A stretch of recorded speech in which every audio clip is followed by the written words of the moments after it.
Hey everyone. Welcome to our YouTube video about poverty levels among single parents and job seekers.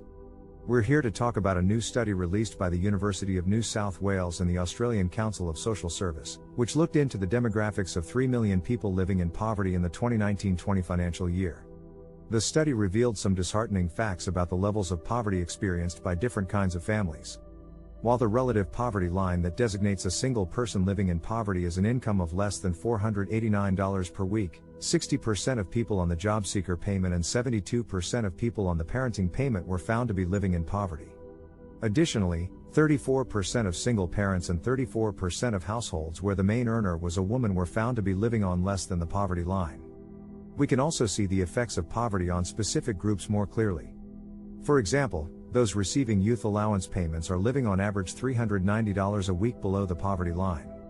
Similarly, those on the job seeker and parenting payments were found to have severely inadequate incomes, with $269 and $246 a week below the poverty line respectively.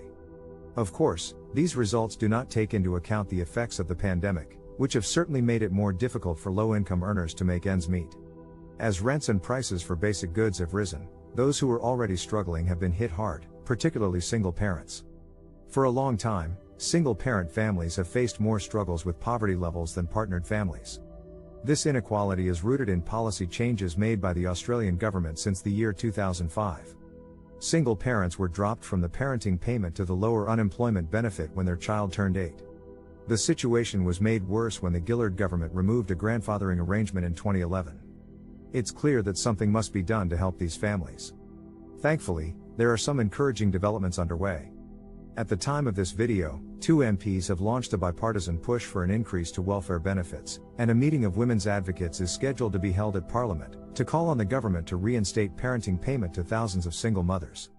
What the right result will be, only time will tell. In the meantime, we all need to think about how we can make a difference in the world, and what part we can play in making sure that those who are struggling can get the assistance they need. Let us know in the comments section what you think should be done about this issue, and as always, thank you for watching.